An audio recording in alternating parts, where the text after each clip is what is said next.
Assalamualaikum warahmatullahi wabarakatuh. Perkenalkan, nama saya Naufal Iksan Rifat dari kelas 11 MIPA 4. Saya bersekolah di SMA Negeri 1 Tarakan. Pada kesempatan kali ini, saya akan membuat video presentasi singkat mengenai materi bahasa Indonesia, yaitu materinya tentang teks cerpen. Cerita pendek atau yang lebih sering dikenal sebagai cerpen adalah salah satu materi yang penting dalam pelajaran bahasa Indonesia.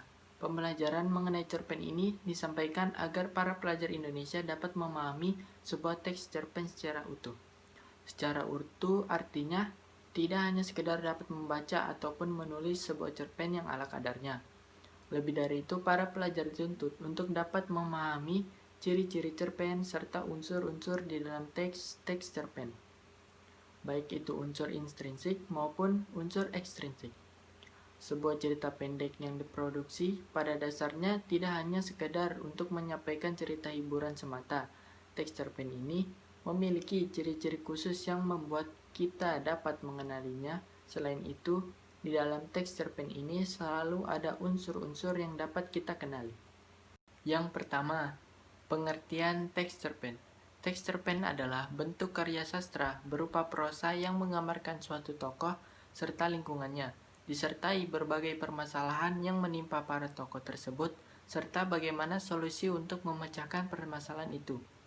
Cerpen ini dapat dibuat dalam berbagai tema yang menarik, mulai dari tema remaja, kasih sayang, persahabatan, politik, kritik sosial budaya, dan lainnya. Cerpen sangat dekat dengan literatur bahasa sehari-hari. Pengertian cerpen menurut beberapa pendapat para ahli. Yang pertama, berdasarkan KBBI, cerpen merupakan sebuah tulisan mengenai kisah yang pendek yang isinya tidak melebihi dari 10.000 kata, yang berisi mengenai seorang tokoh. 2. Menurut Sumarjo dan Saini, cerpen merupakan sebuah cerita yang tidak benar-benar terjadi pada dunia nyata dan ceritanya singkat dan pendek. Yang ketiga, menurut Hendy, cerpen merupakan suatu tulisan yang tidak terlalu panjang yang berisi kisah tunggal. Ciri-ciri cerpen. Yang pertama, terdiri kurang dari 10.000 kata. 2. Selesai dibaca dengan sekali duduk. 3. Bersifat fiktif. 4. Hanya mempunyai satu alur saja atau alur tunggal. 5. Isi dari cerita berasal dari kehidupan sehari-hari. 6. Penggunaan kata-kata yang mudah dipahami oleh pembaca. 7. Bentuk tulisan yang singkat atau lebih pendek dari novel. 8. Penokohan dalam cerita pendek sangat sederhana. Dan yang terakhir, mengangkat beberapa peristiwa dalam hidup. Unsur pembangun cerpen. Cerpen atau cerita pendek pada dasarnya dibangun oleh dua unsur. Unsur tersebut berasal dari dalam dan dari luar cerpen. Unsur yang pertama yaitu unsur intrinsik cerpen. Unsur intrinsik cerpen adalah unsur pembangun yang berasal dari cerpen itu sendiri. Artinya, berbagai macam unsur ini bisa ditemukan hanya dengan membaca isi cerpen tersebut. Adapun macam-macam unsur intrinsik cerpen, yakni sebagai berikut. 1. Tema. Tema adalah ide atau gagasan pokok yang mendasari cerita pendek tersebut. 2. Penokohan. Penokohan merupakan pemberian sifat pada tokoh yang ada di dalam cerita. 3. Alur atau plot. Alur atau plot merupakan urutan kejadian dalam suatu cerita. Alur cerpen dapat berupa 3 jenis, yakni alur maju, mundur, dan campuran. Yang keempat, setting atau latar. Setting adalah latar suatu peristiwa dalam cerpen itu terjadi. Setting meliputi latar tempat, waktu, dan suasana yang digambarkan dalam cerpen tersebut. 5. Sudut pandang. Sudut pandang adalah posisi pengarang dalam cerita. Sudut pandang bisa berupa orang pertama atau orang ketiga.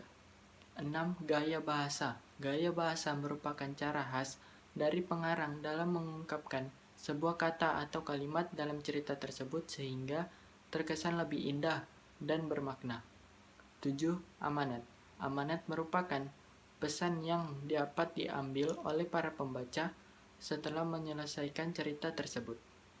Kedua, unsur ekstrinsik cerpen.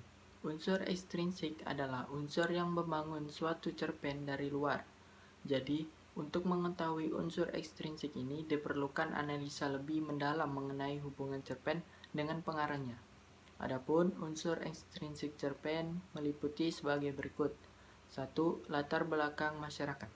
Latar belakang masyarakat adalah hal yang dijadikan sebagai pembangun cerita agar sesuai dan dapat diterima dalam suatu masyarakat. 2. Latar belakang pengarang.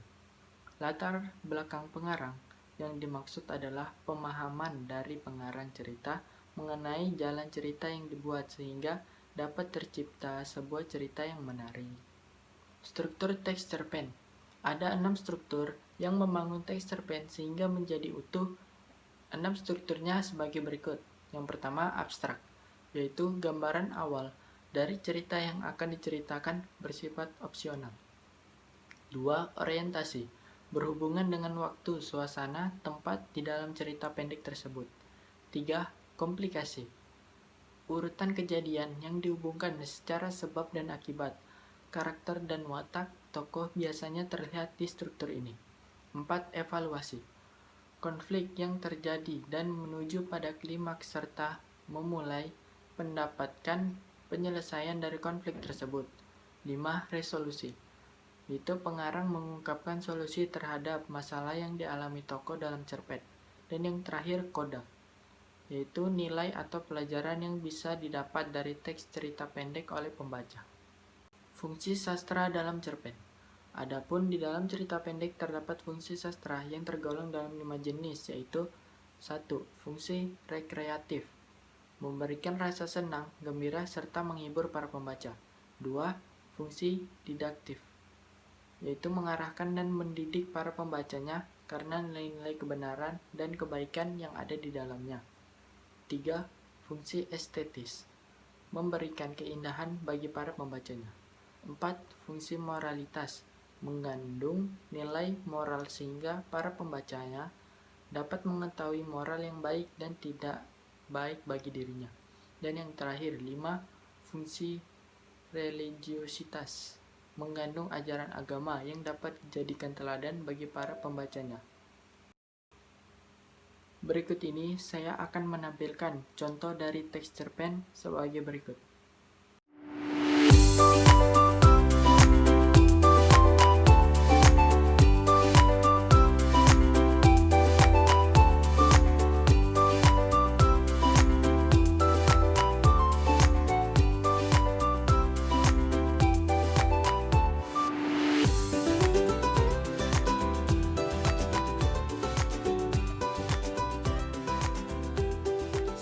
Dari materi yang dapat saya sampaikan, semoga bermanfaat dan dapat menambah wawasan bagi kita semua. Kurang dan lebihnya mohon dimaafkan. Atas perhatiannya saya ucapkan terima kasih. Wassalamualaikum warahmatullahi wabarakatuh.